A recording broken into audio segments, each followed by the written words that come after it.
ভিতরে আবার শুরু হয়ে গিয়েছে। দেশকে গণতন্ত্রের উত্তরণের চলমান প্রক্রিয়াকে বাধাগ্রস্ত করতে সারা দেশে অস্থিতিশীল পরিবেশ সৃষ্টির ষড়যন্ত্র স্পষ্ট হয়ে উঠছে। প্রশাসনের প্রতি আহ্বান, শক্ত হাতে আইন শৃঙ্খলা নিয়ন্ত্রণ করুন, প্রতিটি মানুষের নিরাপত্তা নিশ্চিত করুন। ধর্ম, বর্ণ পরিচয়ের কারণে কেউ যেন নিরাপত্তাহীনতায় না থাকে, সবার আগে সেটি নিশ্চিত করতে হবে। দেশের বর্তমান পরিস্থিতিতে বিএনপি সহ বাংলাদেশের গণতন্ত্রের পক্ষের দলগুলো দৃষ্টি আকর্ষণ করে বলতে চাই, ষড়যন্ত্রকারীদের এই নৈরাজ্যের কাছে আমরা হার মানতে পারি না।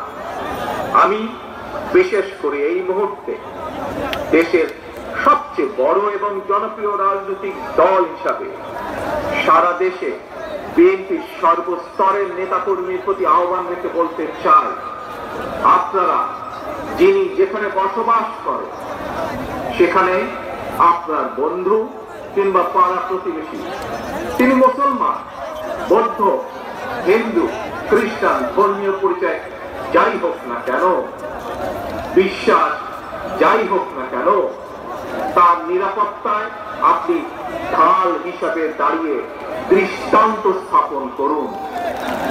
আমাদেরকে মনে রাখতে হবে, বাংলাদেশে ভূখণ্ডে বসবাসকারী প্রত্যেকটি মানুষের একটি পরিচয়, সেটি হচ্ছে আমরা বাংলাদেশী।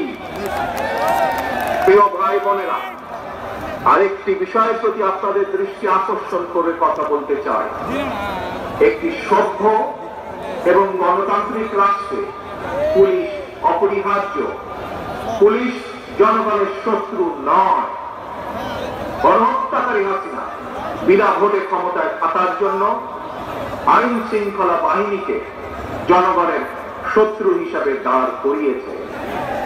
তবে আমি বিশ্বাস করি, বিএনপি বিশ্বাস করে, বাংলাদেশের গণতান্ত্রিক রাজনৈতিক দলগুলো প্রত্যেকে বিশ্বাস করে, পুলিশের ভেতরে একটি চক্র ছাড়া অধিকাংশ পুলিশ কর্মকর্তা এবং সদস্য চক্রবিধি মেনেই, দেশের আইন কানুন মেনেই দায়িত্ব পালনের চেষ্টা করছে।